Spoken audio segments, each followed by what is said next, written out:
Certainly, all of us in life have experienced great sadness and great suffering. The past year has shown us that in a most dramatic way. But I hope all of us have experienced in an even deeper sense the type of healing and restoration that can come after we overcome the illness or after we solve that situation that's given us such apprehension or fear. The gospel that we just heard from is all about sickness and suffering. The two people that are noted there are of two different types in that society. The synagogue official is one of the highest rank. The woman who is bleeding is an outcast. She has no standing in the community. She's ritually impure. And yet they both share the exact same reality, that sense of helplessness that can so easily overwhelm us. And certainly this last year and a half has shown that. We can so easily fall victim to despair. But the gospel shows us what we are to do. We are to go to the Lord. We are to trust in the Lord and in the power of his healing and the power of his peace.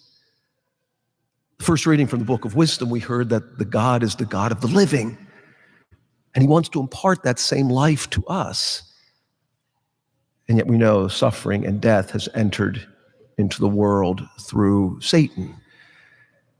The second reading, we hear that Christ became poor for us, so that in all the poverty that we suffer from, and all the losses and all the difficulties, we might share in the riches of the life of Christ. I think I've mentioned to you before how I absolutely love the calendar of the church, the liturgical seasons and the feasts that we celebrate. And for me, I need to do that first thing every morning to see if it's a feast day or if I'm celebrating Mass during the week. And I know some of you do that. You can check the websites and they have little reflections each day. This past week, we celebrated June 22nd, we celebrated the feasts of St. Thomas More and St. John Fisher. And as an old lawyer and politician, Thomas More has a special place in my heart. He was the greatest legal scholar of his time. He was the Lord Chancellor of England. And in the case of the divorce, King Henry VIII demanded that More swear allegiance to him as the head of the church in England. And More refused, along with St. John Fisher, the saintly bishop of Rochester and Chancellor of Cambridge. And these men were martyred because of their commitment to the truth.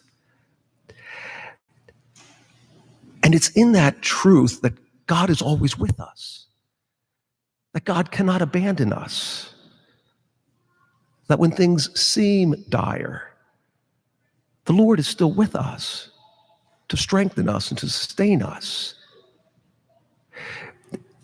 And that's the example of the people in the gospel. The synagogue official's daughter is dying and has died. A woman of hemorrhaging has spent all of her money in the last 12 years trying to be cured to no avail. And yet they go to the Lord.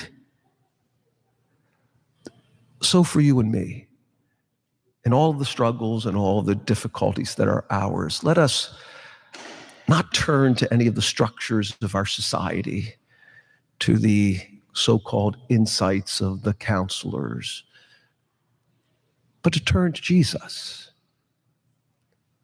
to seek to embrace him, and to call to him and to trust in him, so that he can do to us what he did to those persons in our gospel today. That he might fill us with the total fullness of his healing and his peace.